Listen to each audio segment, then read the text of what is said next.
반갑습니다. 네, 금방 소개받은 건국대학교 사학과의 이도남이라고 부릅니다. 여러분들 만나게 돼서 대단히 반갑습니다. 대단히 잘생겼죠? 예! 마음에 안 드셔요? 저는 이런 콘서트를 되게 좋아해요. 왜냐면 학생들하고 무척 많이 다니다 보니까요.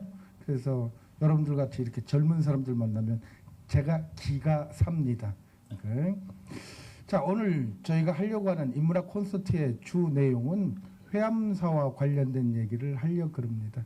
그러나 중요하게 한 가지는 꼭 짚고 넘어가야 될 게 있습니다. 그게 무엇이냐면요. 인문학 콘서트라는 게 지금 이 양주 지역에서만 있는 게 아니라 지난번에 성남, 남한산성 지역에서 했고요. 그리고 오늘 두 번째 시간 지금 양주고요. 세 번째 포천 갔다가 뭐 수원도 가고 오산도 가고 여러 곳을 지금 가기 때문에 적어도 양주에 대한 얘기는 좀 하고 들어가야 될 것 같습니다. 현재 지금 다들 양주에 계시죠? 예. 근데 양주가 원래 고향인 분 한번 손 들어보세요. 양주가 고향인 사람. 그렇죠? 양주가 고향인 분들이 지금 몇몇 안 계십니다. 그래서 어차피 회암사라는 곳 자체가 양주에 있으니까 양주에 대한 얘기를 좀 해놓고 회암사 얘기를 전해드리도록 하겠습니다. 자, 양주라고 하는 동네, 현재 경기도 북부 지역에 있는 어찌 보면 조그마한 동네처럼 이렇게 느껴지실지 모르겠는데요. 여러분들이 알고 있는 것 이상으로 양주는 대단히 큰 동네입니다. 자, 이렇게 접근하면 되게 쉬우니까요. 조선시대에는 한양이라는 곳이 수도였고 도읍지였습니다.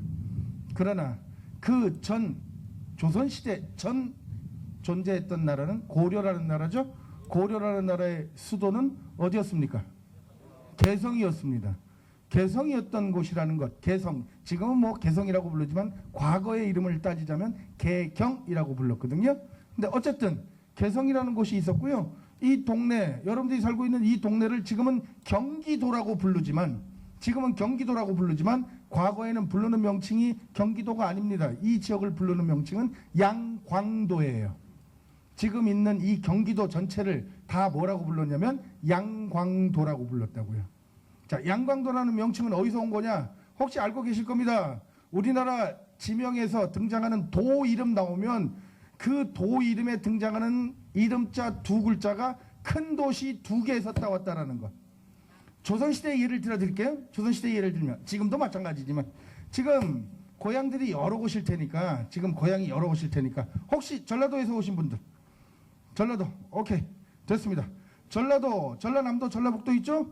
전라도의 이름은 어디서 따온 거냐고요? 전주하고 나주에서 두 글자 따다가 전라도예요.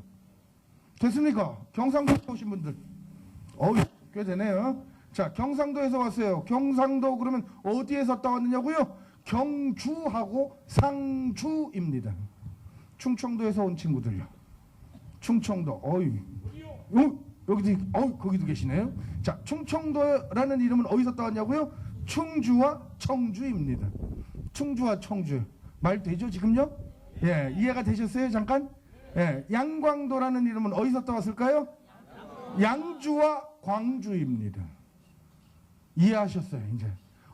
양주가 얼마나 중요한 도시인지 이제 감잡기 시작하실 겁니다.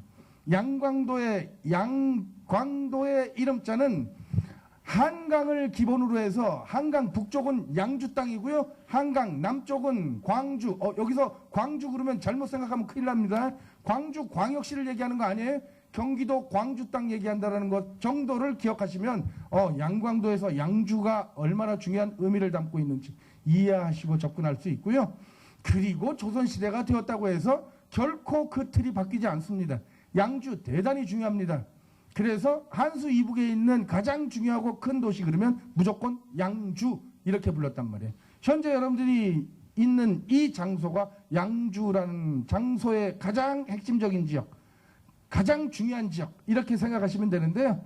양주 그러니까 지금 양주시에 살고 계신 분이라든가 지금 양주시만 기억해가지고 양주 그러면 큰일 납니다. 그 양주는요 지금의 상상을 초월할 정도로 어마어마하게 큰 도시란 말이에요. 자, 동서남북에 끝선이 있습니다. 엄청나게 넓으니까 동쪽부터 이해하기 위해서 가겠습니다. 여러분들 동남쪽으로 가면 서울 바로 외곽, 지금의 서울 외곽에 있는 가장 중요한 도시라 그래서 사람들이 거기 되게 많이 살거든요. 남양주시라고 있습니다. 남양주시라고 있는데 원래 지명에 남양주가 어디 있어요, 세상에? 남양주란 지명 자체는 존재하지 않습니다. 원래 양주 땅이에요. 남양주는 전체가 다 양주 땅이었다고요. 그래서 어디까지 가느냐고요? 맨 끝성 가평하고 경계선이 있습니다. 경기도 가평하고 경계선까지가 옛날 양주 땅이라고요. 자, 서쪽으로 가겠습니다. 서쪽으로 가면 흔히 잘못 알고 있는 부분이 있는데, 자, 양주 서쪽에 중요한 도시 하나가 있어요. 고양시라고 있습니다. 고양시라는 동네가 있는데, 고양시요, 고양시 있었어요. 옛날도 고양이 대단히 중요한 동네였으니까. 그러나 그 고양 일부분이요, 원래 다 양주 땅이었다고요. 원래 양주 땅 끝끝내 나갑니다. 그래서 흔히 통일로 변해 있는 도시까지가 다 옛날 양주 땅이었어요. 여러분들 깜짝 놀랄 얘기는 어디서 와야 되냐고요? 양주라는 땅의 남쪽을 보시면 됩니다. 북쪽은 별로 중요하지 않으니까 남쪽을 보시면 돼요. 남쪽이요, 어디까지 내려가야 되냐고요? 서울에 존재하고 있는 뭐 동쪽 지역의 구들이 있어요. 예를 들면 도봉구, 그 다음 노원구, 중랑구, 동대문구, 그리고 제일 밑에 내려가서 광진구라고 하는 동네가 있는데, 이 동네들요 옛날 다 양주 땅입니다. 심지어는 어디까지 양주 땅인지 정확하게 여러분들이 잘 알고 있는 지명으로 말씀드리겠습니다. 가장 잘 알고 있는 지명이요. 여기 한 분도 그곳 안 가본 분 안 계시니까요. 자, 놀이 삼아서라도 갔다 왔어요. 어딜 갔다 왔냐고요? 잠실 롯데월드 갔다 왔어요. 기억나시죠? 잠실 롯데월드 갔다 온 적 없는 사람 손 들어보세요. 아, 네. 저 친구는 사회자분 어디 계시지? 어디 가셨어? 저분 좀 어떻게 좀 해결할 수 있는 방향 없을까요? 아직도 잠실 롯데월드를 못 갔다 왔대요. 그러면 될 것 같아요. 저 친구는 저기 사단장님이라든가 혹시 저기 얘기해가지고 포상 휴가라도 좀 하루 가서 신나게 놀 수 있도록 좀 이렇게 방향이 없을까? 저는 그냥 제안만 한 겁니다.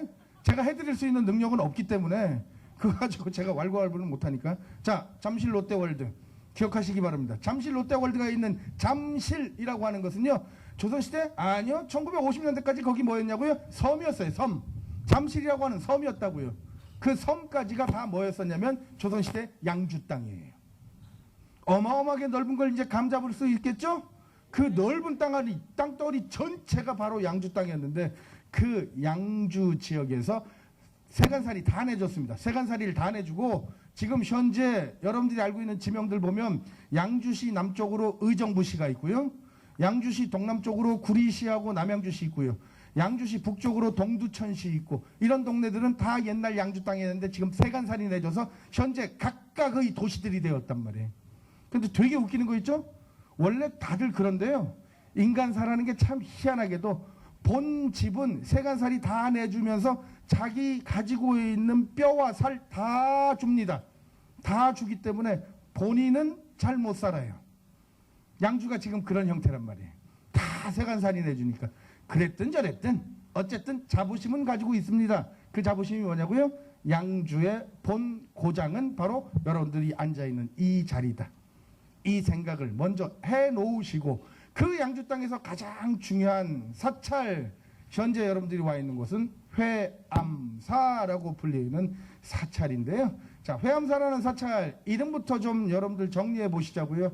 뭐 이 부근에서 지금 근무하시는 분들 계시고 이 부근에서 오신 분들도 많이 계신데요. 회암사의 회자가요, 전나무 회자예요. 전나무 아시죠? 전나무라는, 여러분들 지금 옆에 보시고 계시니까 전나무가 심겨져 있는 게 보이실 겁니다. 왼쪽 편 보실까요? 왼쪽 편에 저 밑에 도로변 쪽을 보면, 길이 갈려져 있는 부분을 보면 전나무 숲길이 쭉 펼쳐져 있습니다. 우리나라에서 전나무 숲길로 유명한 동네가 있습니다. 혹시 아시는 분들 계실 테니까. 전나무 숲길로 유명한 사찰이, 우리나라에서 대표적인 사찰이 어디냐면 오대산 월정사라는 사찰이 있어요. 오대산에 월정사라는 사찰이 있고요. 서쪽에도 유명한 이 전나무 숲길이 있는 아주 중요한 사찰이 있습니다. 아주 유명한 사찰이에요. 전라북도 부안이라는 곳에 가보면 내소사라는 사찰이 있습니다. 내소사도 대단히 전나무 숲길이 발달되어 있어서 그 전나무 숲길을 걸어가면서 뭐 요새 유행하는 단어 있죠? 영어 단어 힐링이라고 하는 것을 한다, 이렇게 얘기하고요. 오대산 전나무 숲길은 워낙 유명하니까 거기 가면 그냥 마음이 탁 트이는 그런 장소입니다. 여러분들 생각해 보세요. 전나무가 있다라는 것만으로도 유명하다라는 것인데 회암사의 그 회자가 전나무 회자예요. 전나무를 심어놓은 곳 자체가 가지고 있는 역사적인 의미는 이루 말할 수 없이 크다라는 것입니다. 그리고 또 하나 바위암자입니다. 여러분들 왼쪽을 쳐다보시면 산자락이 펼쳐지고 있습니다. 산 이름이 하늘에서 내려준 보배와 같은 산이라 그래서 천보산이에요. 이름 참 잘 지었습니다. 누가 지었는지 지금 기가 막혀요. 하늘이 내려준 보배 같은 산이래요. 보시면서 느끼실 겁니다. 아, 참 이렇게 멋들어진 산이 어디 있느냐라고 싶을 정도로 기가 막힌 산자락이 펼쳐지고 있고요. 더군다나 참 날짜도 잘 정해서요. 오늘 와가지고 보니까 산자락에 서서히 단풍이 물들어가지고 내려오는 게 보이고 있습니다. 참 멋있는 산자락이죠. 그 산자락, 그 천보산이라고 하는 산자락 밑에 천년고찰 이상으로의 중요한 의미를 가지고 있는 회암사라는 산자락이 있는데 그 천보산의 자락을 보면 금방 알 수 있습니다. 저기에 다들 바위로 펼쳐져 있는 산자락이 있다는 것을 눈으로 직접 보시고 계시기 때문에 이 산자락이 결국 결정적으로 사찰의 이름을 지금 만드는데 중요한 역할을 했겠구나라는 것을 익히 눈으로 확인할 수 있는 장소에 여러분들이 와 있다고 생각하시면 되고요. 회암사, 자 본격적으로 회암사 얘기를 조금만 해야 되는데요. 회암사와 관련해서 기억해야 될 것은 이런 것들입니다. 우선 제일 먼저 회암사가 언제 만들어진 사찰인지에 대해서는 아직까지도 정확하게 모른다라는 것. 논란이 너무 심각합니다. 지금 자료상으로만 언제 회암사라는 곳에서 무엇을 했다 이런 정도만 나올 뿐이지 회암사를 누가 창건했고 누가 만들었으며 언제부터 절이 존재했는지에 대한 얘기를 하고 있는 기록은 현재 우리나라 역사 기록에 존재하지 않습니다. 그래서 회암사가 언제 만들어졌는지에 대한 얘기는 아무도 몰라요. 단 유의할 사항이 있습니다. 회암사가 언제 만들어졌는지는 모르지만 지금과 같은 회암사의 모습이 나타난 것은 기록으로 나온단 말이에요. 지금과 같은 회암사가 존재하게끔 만들어준 내용은 기록으로 나오는데 그 기록을 남겨놓은 사람이 고려 말에 아주 중요한 인물입니다. 중요한 인물. 고려라는 나라를 그대로 유지하면서 역사를 발전시키려고 했던 대표적인 인물 이색이라고 하는 인물이 있는데 잘못 읽으면 큰일 납니다. 이색입니다. 그 사람이 그게 아닙니다. 그냥 이름이 이색일 뿐이에요. 자, 이색이라고 하는 이 사람이 쓴 기록물 중에 회암사 수족이라고 하는 기록물이 나온다고요. 그 기록물에 분명히 나오고 있는 것이 이 회암사가 중건이라는 과정을 거치면서 지금과 같은 형태의 모습이 있었다 이렇게 나오고 있는데 그 중건 과정에서 중요한 역할을 하는 인물, 그 인물들. 그래서 회암사는 가장 중요한 역사적인 인물이 등장하는 사찰 이렇게 기억하시면 될 정도로 중요한 의미를 담고 있습니다. 첫 번째 회암사와 관련돼서 등장하는 중요한 인물이 누구냐고요? 우리나라 사람 아니고요. 중국 사람도 아니고 인도 사람입니다. 인도에서 오신 스님이 한 분 계세요. 정확한 이름으로 얘기 드리면 정확한 이름으로 제납박타. 뭐라고요? 이름이? 제납박타래요. 근데 그건 한자로 읽었을 때 제납박타고요. 도대체 어떻게 읽어야 될지는 나도 모르겠어요. 내가 인도를 공부를 안 했기 때문에 잘 모르겠는데요. 중요한 것은 그분의 법명, 스님 이름을 법명이라 그러죠. 그 법명이 나오는데 법명이 뭐라고 되어 있냐면 지공 스님이라고 나온다고요. 지공이라고 하는 스님이요. 그 지공 스님이 이 터를 잡는데 중요한 역할을 했다라고 지금 기록 나오고요. 또 하나는 그 제자가 지금과 같은 거대한 사찰을 만드는데 결정적인 역할을 했다. 이렇게 나오거든요. 그 제자가 가장 중요한 역할을 했던 인물로 등장하는데 흔히 이름자 정확한 법명으로 부를 때는 나옹스님 이렇게 부르고요. 법명으로 부를 때는 그리고 나중에 이 사람 그 이후에 부를 때는 선각왕사라는 왕사의 표현을 씁니다. 고려시대에는요. 왕사라는 그 이름자를 가지는 것만으로 대단한 권력을 갖는다 이렇게 생각하실 정도로 이름자에 왕사라는 표현이 들어가면 대단히 훌륭하고 중요한 인물입니다. 더군다나 전국 각지에 무수히 많은 사찰을 지은 사람 중에 하나로 선각왕사라고 나오거든요.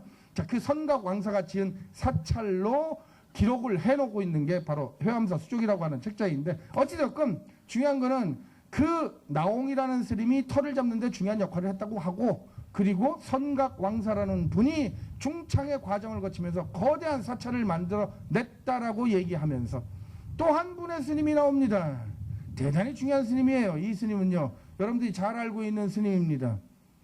조선왕조를 창건하는데 결정적인 도움을 주고 있는 한 스님이 계십니다. 조선왕조가 창건되는데, 조선왕조를 창건하는 사람은 뭐 요새 드라마 계속 방영되고 있으니까 잘 알고 계실 겁니다. 요새 뭐 드라마 제목이 육룡이 나르샤? 네, 이름이 그렇게 돼 있더라고요. 혹시 육룡의 나르샤 드라마 지금 보고 있는 분이요? 네, 보고 계시죠? 네, 혼자 보고 계신 것 같은데 다른 분들은 안 보시고. 이상하네. 여기 다 보시는 분들인데 원래. 잘 볼 수 있는 시간이 없어서 그러세요? 네, 그렇죠. 네, 그것도 어떻게 볼 수 있도록 해줄 수 있는 뭐 외박권이라든가 이런 건 없을까? 좀 생각해 볼 필요가 있을 것 같은데. 어찌되었건 조선왕조 창건에 결정적인 역할을 했던 인물, 뭐 여러 사람이 있지만 신진사대부의 우두머리 정도전이라고 하는 인물이 있고요. 그리고 신흥 군부 세력의 우두머리라고 부르는 이성계라고 하는 사람이 있는데, 중요한 거는 그 둘이 합작을 해서 새로운 왕조를 만들었지만, 그럼에도 불구하고 왕이 되는 사람은 힘있고 권력이 센 사람이 왕이 되는 것이기 때문에 이성계라고 하는 분이 왕이 되시죠. 그런데 그 이성계가 결국 왕이 되는 과정에서 꿈 해몽과 관련돼서 등장하고 있는 가장 중요한 인물이 무학스님이라고 하는 분이 계십니다. 무학스님이요.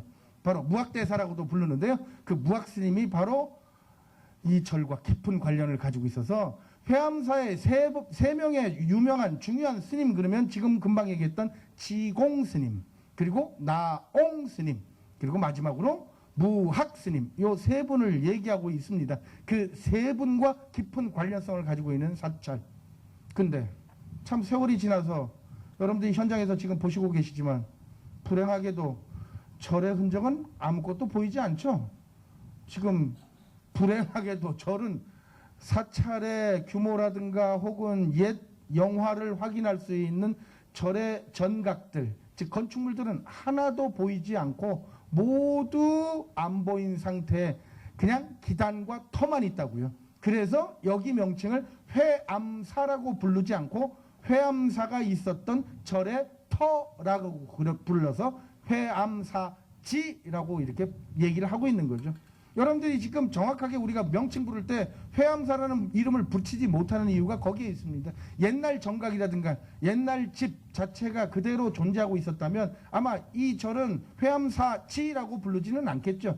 회암사라는 명칭으로, 정식 명칭으로 부르고 있을 테니까요. 뭐 아시겠지만 전국에 우리나라에 유명한 사찰들 많은데요. 그 사찰들은 전각, 옛날 정각의 모습을 그대로 간직하고 있기 때문에 그래서 그 절은 그냥 무슨 사 이렇게 부르고 있는 겁니다. 그런데 불행하게도 여기는 절의 흔적은 터로 남겨져 있어서 돌덩어리들은 무수히 많은데, 그럼에도 불구하고 그 위에 있었던 집 흔적은 하나도 확인할 수 없기 때문에 지금 우리가 회암사지라고 부르는 것이죠. 자, 과거 얘기를 잠깐만 다시 돌아가서 더 한번 얘기해야 될 부분이 있기 때문에, 자, 회암사의 전체 구역의 규모는 약 10,000여 평 정도 됩니다. 10,000평 정도 되는데요. 이 10,000평 정도의 규모를 자랑한다라는 것, 여기서 이제 감을 좀 잡기 위해서 여러분들 10,000평이면 어느 정도 되는 거냐 이렇게 이제 감을 잡아야 되는데요. 10,000평, 1평이 3.3 곱하기 3.3이라는 것 정도는 여러분들이 알고 계실 테니까 그 정도 규모의 사찰에 사람이 어느 정도 살 수 있느냐라는 것을 생각하면서 접근하시면 됩니다. 사람이, 자, 3.3 곱하기 3.3, 한 평에 사람이 몇 명 살 수 있나요? 한 평이면 몇 명 살 수 있어요? 그냥 쉽게 생각하시면 됩니다. 한 평이면 한 명이에요. 한 평이면 한 명 사는 거예요. 한 평이면 2명 살면 비좁아서 못 산다고요.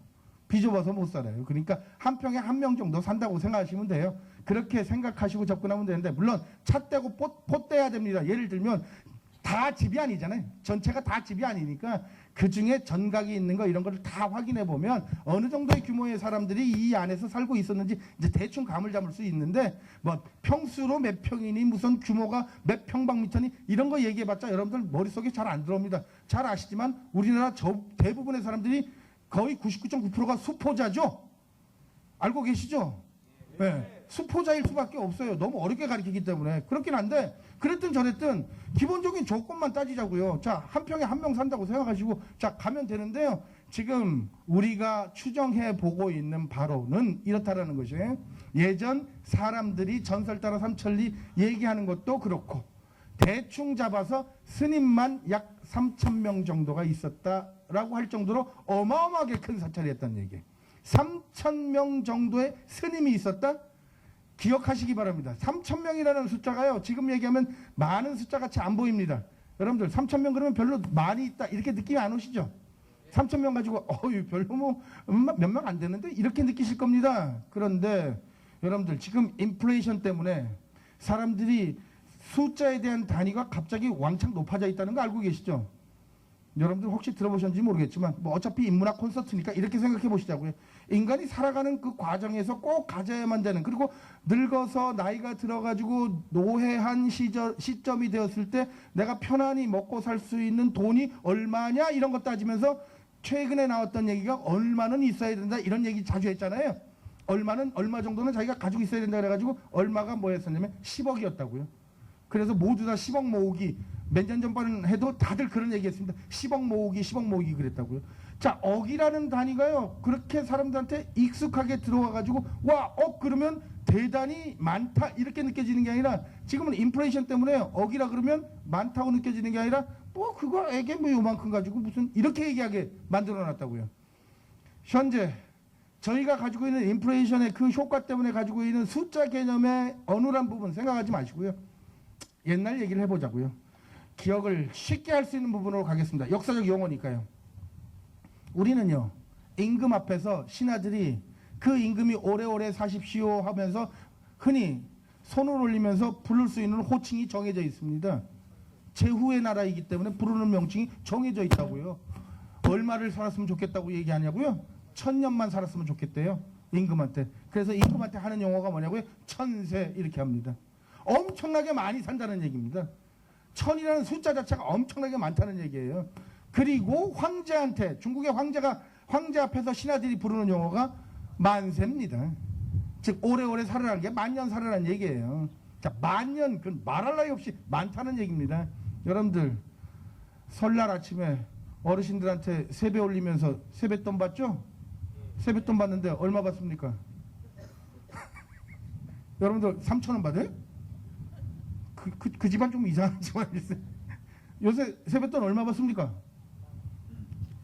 얼마씩 받았어요, 세뱃돈? 5만 원을 받았어요?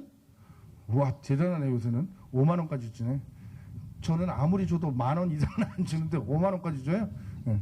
누구는 또 10만 원도 줬다 그러네. 진짜 얘기 들어보니까 10,000원, 10만 원, 5만 원이 요새는 누구 집 개 이름입니다. 그러니까 그만큼 세상이 인플레이션 효과에 의해서 숫자의 개념이 달라져 있다는 것인데, 1000이라는 숫자만 해도 무수히 많다는 얘기예요. 그 1000 혹시 기억해 보실까요? 여러분들 과거의 역사에서 들었던 얘기 한 번만 더 얘기하면 되니까, 백제 마지막 결과물 중에 이런 게 전설 따라 삼천리로 내려오고 있습니다. 마지막 결과물이 뭐냐면, 의자왕이라는 임금이 도망치다가 어디까지 갔냐면 낙화암이라는 곳까지 도망갑니다. 부서산성이라고 하는 곳에 있는 낙화암까지 도망갔는데, 거기서 당나라 병사들한테 욕 보이는 게 싫은 궁녀들이 다 빠져 죽었다는 얘기죠. 몇 명 빠져 죽었다고 지금 전설 따라 삼천리로 얘기 나오냐면 3,000궁녀가 거기 빠져 죽었대요. 혹시 3,000궁녀 빠져 죽은 거 보신 적 있으세요, 여러분들요? 그거 세봤어요? 1명, 2명, 3명 이렇게 떨어지는 거 본 적 있습니까? 전혀 몰라요. 그런데 희한하게도 지금까지 계속 얘기되는 게 3,000궁녀가 빠져 죽었대요. 이런 식으로 얘기하고 있다고요. 말이 지금 잠깐 어눌한 데로 가고 있습니다. 자, 인문학 콘서트니까 그렇게 가는 거예요. 기본적인 조건을 한번 잡아보시자고요. 여러분들 머릿속에서, 자, 3,000명의 스님들이 이 안에 있었다, 어마어마하게 많았다라는 것을 감을 잡으시고요. 3,000명의 스님이 있다면 그들이 수도를 하는, 즉 수도를 하면서 열심히 자기가 참선이라고 하는 활동을 하는 것 더하기, 이 사찰에 와서 나름대로 무엇인가를 기원을 하고 더 나아가서 자기 스스로도 참배하면서 이 절에 머무르면서 살았던 사람들 더하기를 다 해버리면 얼마나 많은지를 한번 감을 잡아보시라고요. 그래서 전설이 나오는 거예요. 이 회암사와 관련해서 전설의 가장 대표적인 전설이 뭐가 나오고 있냐면, 회암사에서 모든 스님들과 이곳에 온 참선 참배를 하기 위해서 왔던 참배객들, 그들을 먹여 살리기 위해서 언제나 쌀을 잃어서 그들을 어떤 식으로든 공양을 했는데, 당시 공양을 했었던 그 쌀을 잃었던 하얀 물이 흘러 넘쳐서, 여러분들 이 앞에 흘러나가면 덕정역 부근에 흐르고 있는 커다란 하천이 있습니다. 혹시 이름 기억하세요? 동두천을 통해서 저 끝으로 연천을 지나가지고 한탄강 가서 만나는 하천이 있어요. 신천이라고 하는 하천이 있습니다. 앞에 하천이 있어요. 신천이라고 하는 그 하천이요, 모두 하얗게 물들었다.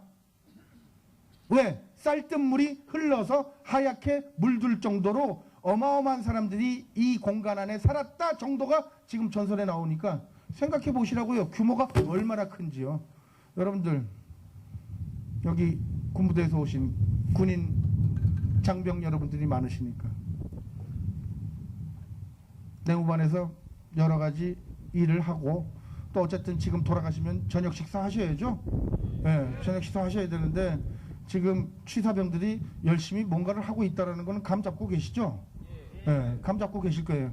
그분들이 열심히 취사를 하기 위해서 쌀을 씻고 있는데, 그 씻은 쌀들이 흘러나가가지고 신천을 하얗게 물들인다고요?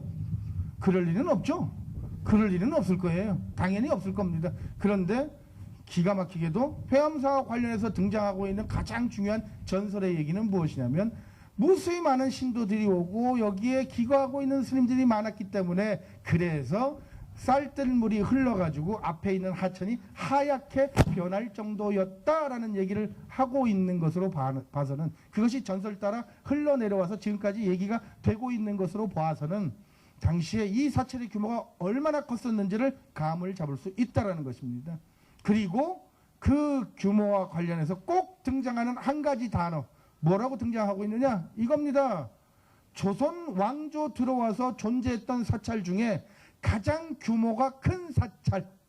다른 얘기는 안 합니다. 조선 왕조, 즉 그 전 왕조는 얘기하면 안 되니까요. 고려 시대는 불교 국가였기 때문에 사찰의 규모라는 게 어마어마하게 큰 사찰이 나타나기 때문에, 그리고 그 이전 단계 삼국시대에 등장했던, 예를 들면 경주에 있는 신라의 사찰들을 보면 우리가 상상할 수 없을 정도의 규모가 큰 사찰이 등장하고 있어서, 자, 그런 시기를 다 빼놓고 제외시킵니다. 제외시키고 조선 왕조 들어와서 가장 규모가 큰 사찰, 그러면 뭐냐?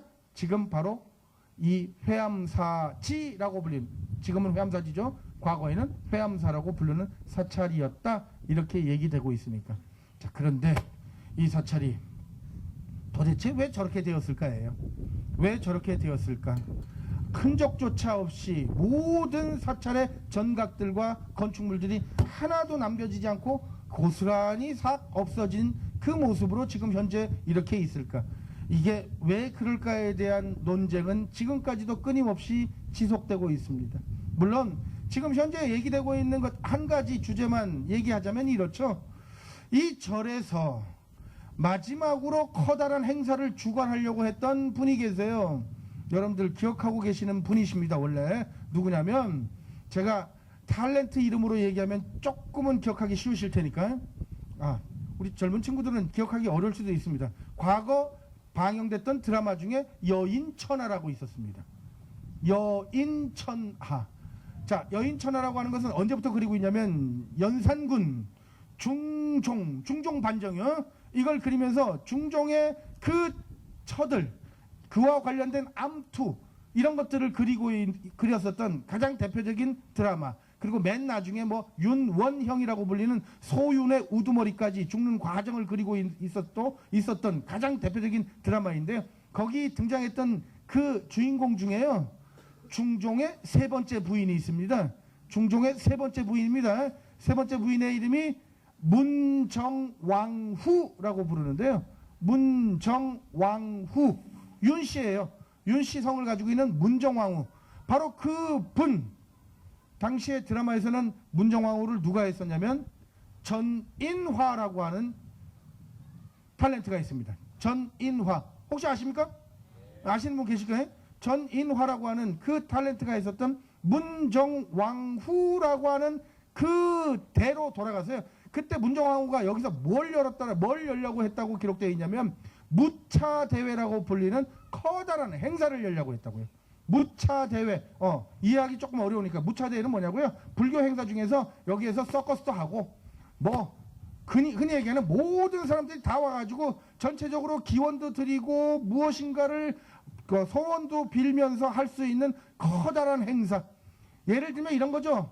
왜 12월 25일 날 얼마 안 남았습니다. 이제 12월 25일 날 잘 알고 계시는 크리스마스 날 왜 성당이라든가 이런 데 다 모여가지고 다 같이 무엇인가 기원을 드리면서 그리고 뭐 아기 예수의 탄생이 어쩌고저쩌고 이렇게 얘기하면서 무엇인가 기도를 하고 기원을 하죠. 그게 덧붙여가지고 그 전날 여러분들은 더 중요하게 생각하는 게 크리스마스보다 크리스마스 이브날이죠. 이브날 그래서 연인들끼리 만나가지고 뭐 같이 놀고 이렇게 그렇게 하는 행사가 다 모여있는 행사 이렇게 생각하면 되는 게 무차대회라고요. 그 무차대회를 열려고 했던 장소가 이곳 회암사입니다. 그런데 무차대회를 열지도 못하고 당시 문정왕후가 돌아가세요. 문정왕후가 돌아가시니까 그 돌아가신 다음에 당시 이 절에 있었던 스님인 보우라고 하는 스님입니다. 보우 스님입니다. 이 보우 스님을 어떻게 할 것이냐 당시 조정에서 분란이 벌어지면서 난리가 납니다. 보우 스님을 어떤 식으로든 탄핵을 해서 유배를 보내거나 혹은 사형에 처해야 된다고 난리가 나면서 그 이후에 보우 스님이 진짜로 유배지 어디로 가냐면 제주까지 가서 그곳에 우두머리인 변협이라고 하는 제주 목사에 의해서 죽임을 당하는 그런 사실들이 역사에 기록되어 있습니다. 그 이후 갑자기 회암사에 대한 기록은 전혀 안 나타나요.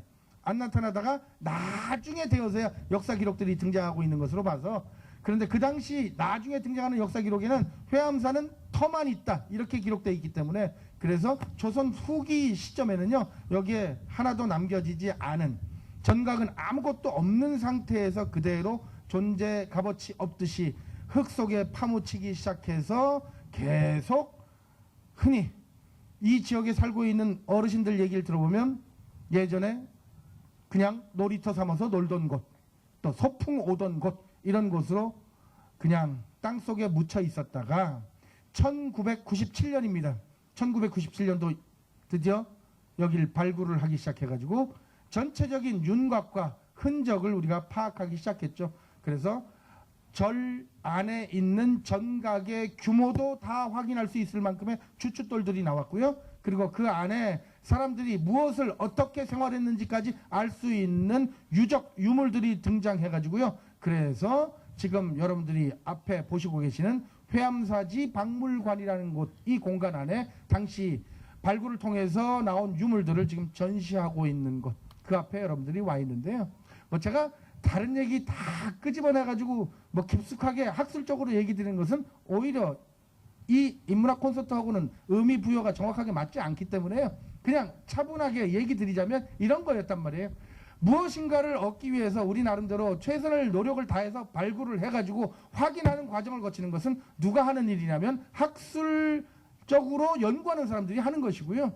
여러분들은 지금 와 있는 이 회암사라는 곳, 회암사지라는 곳을 어떻게 기억 속에 남겨놓으면서 이걸 영구히 후손들에게까지 계속 인계해 주면서 그리고 그 자체가 빛날 수 있도록 해 주느냐, 이게 결국 이 자리에 있는 우리들의 몫이라고 저는 생각을 합니다. 가장 중요한 것은 저기에 돌이 몇 개가 나왔고 그리고 그 장대석이 길이가 몇 미터이고 이게 중요한 게 아니란 말이에요. 그거보다 중요한 거 다시 한번 얘기하지만 얼마나 소중한 재료를 가지고 있는지를 일단 인식하고요. 인지적으로 인식하고 그리고 그걸 어떻게 보존해서 후손들한테 물려줄 수 있을까를 고민하는 것. 이게 우리가 가져야 될 가장 중요한 것인데 그 전반적인 이해를 돕기 위해서 제가 차분히 하나씩 점검해 나간 것은 양주라는 이 지역이 어떤 역사적 의미를 가지고 있는 곳인지를 여러분들한테 얘기 드렸고요. 그 양주라는 지역에서도 이 회암사는 조선왕조 창건과 더불어서 가장 중요한 역할을 했던 세 분의 스님들이 중요하게 연결되어 있다는 것. 그리고 더 나아가서 결국 그런 분들이 만든 사찰이기에 규모가 어마어마하게 크다라는 얘기를 여러분들한테 전달해 드리면서 전설과 관련된 얘기를 제가 해드렸습니다.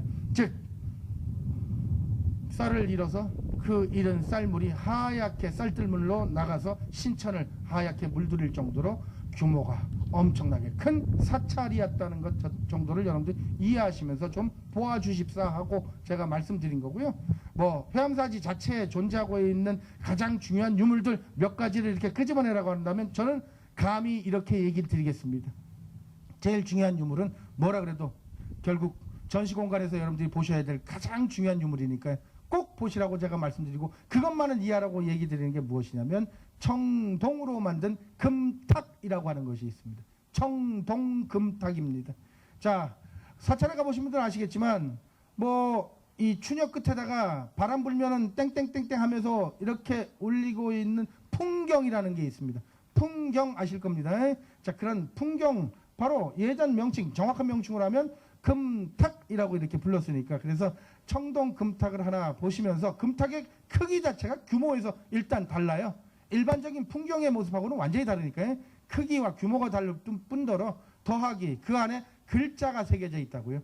아주 중요한 글자, 이 명문이라는 게 그래서 중요한 것인데 글자가 새겨져 있는데 이 절에 누군가가 와서 시주라는 것을 했다라는 것을 명시적으로 표현해 놓고 있는데 그 시주의 대상과 그리고 시주한 사람들 이런 것들에 대한 정리 작업 그것이 되어 있는 것을 통해서 우리가 이 사찰이 가지고 있는 의미 부여를 알 수 있는데 누가 써 있냐면 일단 태조 이성계가 써 있습니다.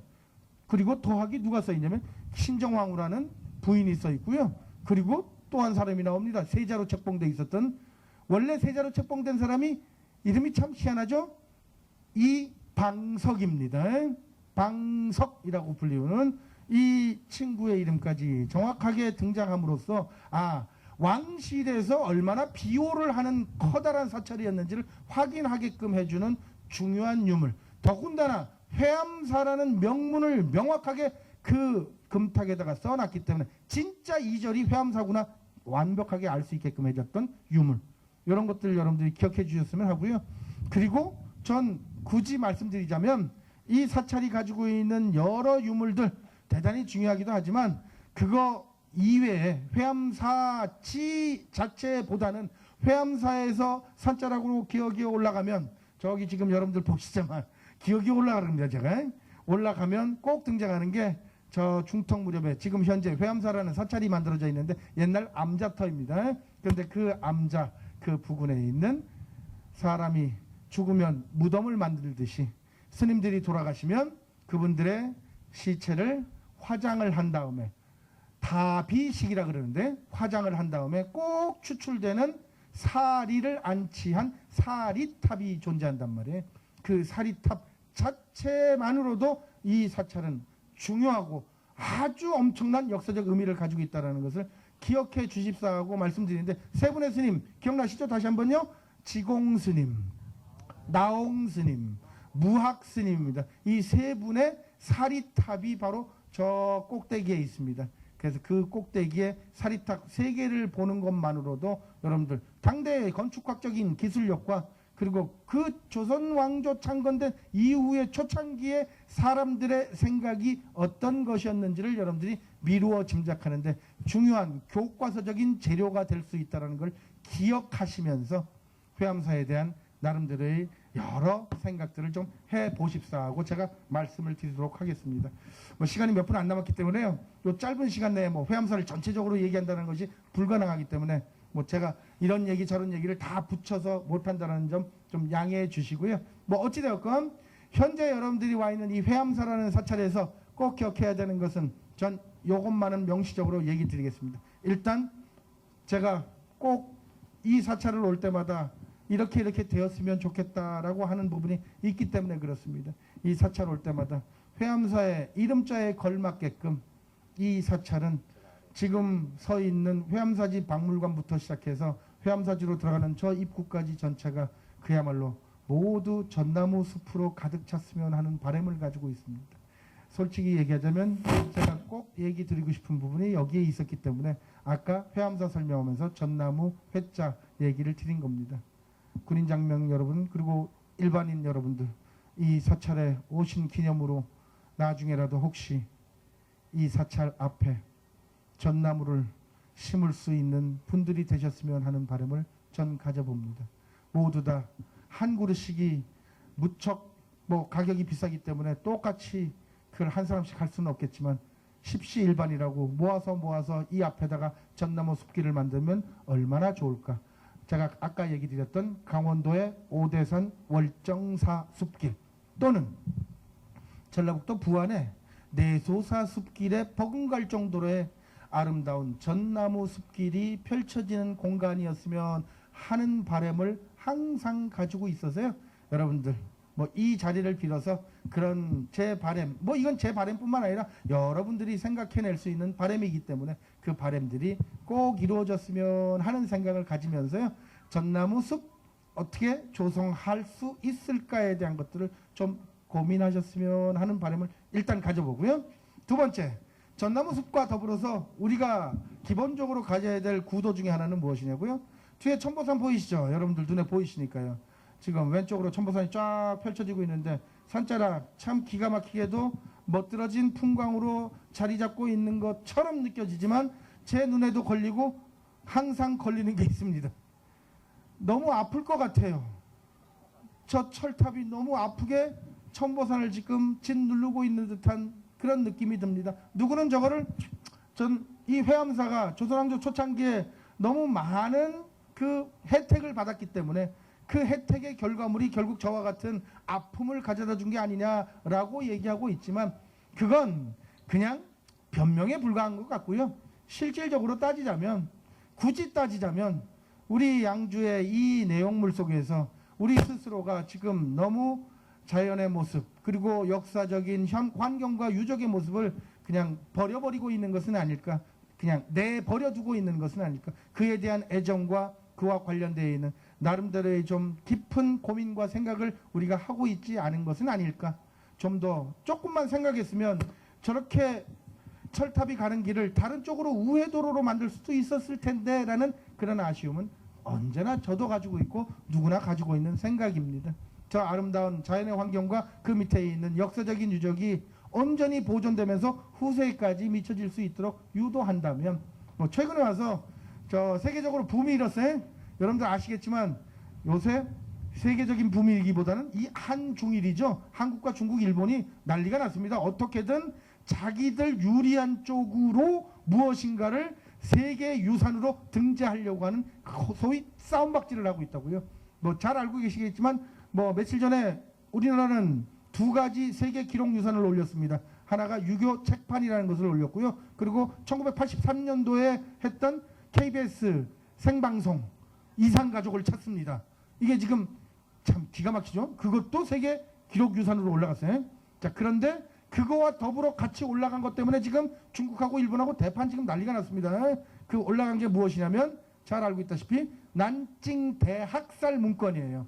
자, 남경이라고 불리는 중국의 두 번째 큰 도시, 그 도시를 점령해 들어가면서 일본 사람들이 중국 사람들을 왕창 죽인 것을 기록으로 다 남겨놨는데 그 기록물들이 지금 현재 세계 기록유산으로 올라갔다고요.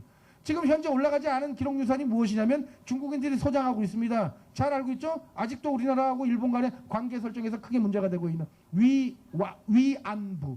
위안부와 관련되어 있는 이 문서가 지금 요번에 올라가느냐 마느냐 가지고서 지금 논란을 벌였다고요. 자, 그러면 그런 논란이 지금 벌어지고 있는 이 시점, 2015년도의 이 시점, 현재 시점에서 우리는 무엇을 어떻게 고민하면서 어떤 식으로 이 접근을 해나갈까? 우리 땅, 아니 대한민국 전체를 보지 못한다고 하더라도 지금 우리가 땅을 밟고 있는 이 양주시라고 하는 동네에서 과연 어떤 것이 우리에게 중요한 의미를 담고 있고 그걸 보존해 줌으로써 갖게 되는 진정한 값어치는 무엇인지에 대해서 여러분들 좀 고민하셨으면 하는 바람을 얘기를 드립니다. 우리 국군장병 여러분들 많으시니까 이 얘기는 제가 하고 얘기를 끝마쳐야 되겠네요. 이 얘기는 꼭 하고, 뭐 저도 군대 갔다 오면서 그런 얘기는 했습니다만은 군대에서 군인 생활한 곳은 절대로 그쪽을 향해서 쳐다보지도 않고 쉬할 때 그쪽을 향하지도 않는다, 이런 얘기가 있습니다. 맞죠? 네. 알고 계실 겁니다. 참 험악한 얘기예요. 그만큼 힘들었다는 얘기죠. 그러니까 그 고통스러운 과정을 생각조차 하기 싫으니까 뭐 그렇다고 치는데, 저는 뭐 희한하게 들리지 마시고요. 옛날 생각하면 지금 여러분들이 하고 있는 게 무척 어렵다는 걸 알고 있음에도 불구하고 결국 따지고 보면 이 지역에 몸담았다는 것 자체 하나만으로도 여러분들이 조그맣게 이 지역에 대한 인상은 남기고 갔으면 하는 게 제 바람입니다. 아까 뭐 제가 고향을 물어본 이유도 거기 있는데요. 고향에 가면 그 고향의 중요한 뭐 인문학적 소재가 되고 있는 역사 유적이라든가 혹은 뭐 소설가의 집이라든가 혹은 뭐 여러 가지 다종다양한 콘텐츠들이 있을 텐데요. 물론 그건 중요하죠.